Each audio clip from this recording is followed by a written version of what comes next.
жумуштан бошоп калбайын десеңиздер, президенттин указын так аткарып,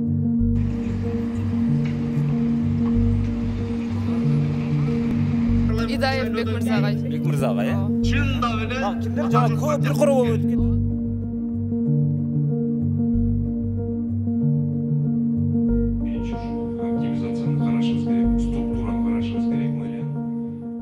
Ал эми бүгүн Ош шаарындагы студенттерди окуу учурунда үгүт иштерине катыштыргандары үчүн Ош мамлекеттик университетинин педагогика факультетинин деканы Муратбаев жана ошол факультеттин 3 мугалими кызматтан алынды.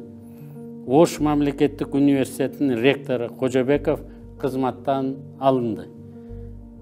Билим берүү жана илим министри Купешовго, Ош шаарынын мэри Мамбетовго сөгүш жарыяланды.